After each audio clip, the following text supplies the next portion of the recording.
Kok kalau ini dinamika masyarakat ini nggak direspon dan dimanage dengan baik, ini akan memunculkan kekecewaan yang makin meluas. Saudara, terkait rencana demo 27 Agustus di depan DPR, Ketua Umum Projo sekaligus aktivis 98, Budi Aristiadi menyatakan adanya dinamika di tengah masyarakat yang harus direspons pemerintah agar kekecewaan yang ada di tengah masyarakat tidak meluas.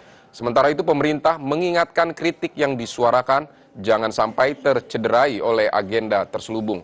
Kami hadirkan pembahasan yang kami cuplik dari program Satu Meja The Forum. Konteks tadi di pembuka saya mengatakan jelang 2 tahun. Dan 1 bulan kira-kira kalau tarik ke belakang beredar luas akan ada gerakan besar. Mahasiswa, ada juga yang dipantik oleh aliansi masyarakat Pati Bersatu dengan mengusung isu soal undang-undang perampasan aset.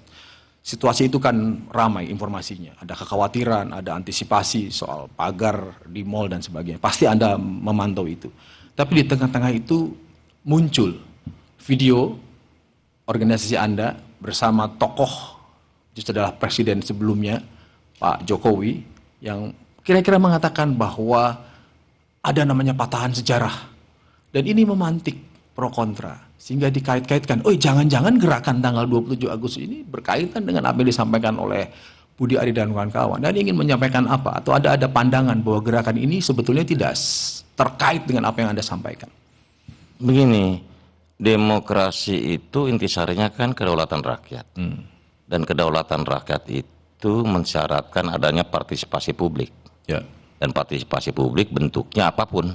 Menyampaikan pendapat, termasuk demonstrasi, itu kan bentuk dari partisipasi publik terhadap jalannya pemerintahan. Dan itu tadi seperti di awal disampaikan di Kompas TV ini, bahwa memang dilindungi undang-undang.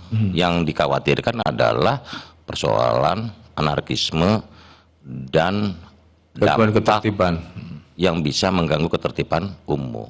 Itu ada kaitannya, yang Anda sampaikan tadi itu ada kaitannya dengan pernyataan yang Anda sampaikan di samping Pak Jokowi di acara Projo dan beredar luas, atau Anda ingin memberikan penjelasan apa?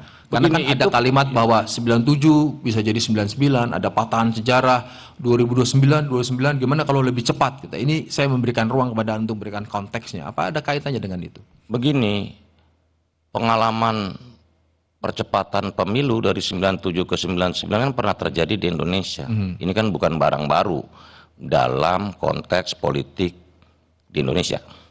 Tetapi kami sebagai pendukung awal pemerintahan Prabowo Gibran ini punya kewajiban moral untuk memberikan pendapat, aspirasi yang berkembang di masyarakat.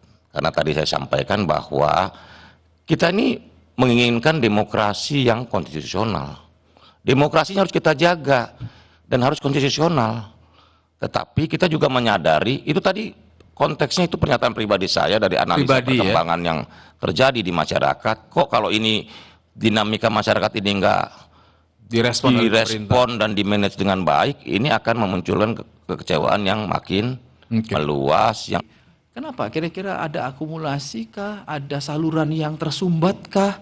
Sehingga semuanya akhirnya berujung ke jalan. Ada beberapa juga yang memang melakukan digital social movement di sosmed. Atau memang ada situasi yang ini kebuntuan ini. Sampai akhirnya harus terakumulasi, termasuk juga para guru besar. Ya, kan harusnya yang ditanyakan adalah mengapa mereka melakukan demo. Dan itu bukan di Jakarta saja, tapi banyak sekali di kota-kota lain, di pulau-pulau lain ya. Itu yang mestinya dipertanyakan dan dijawab apa yang menjadi persoalan mereka, apa yang menjadi desakan mereka. Jangan sekedar memberi label.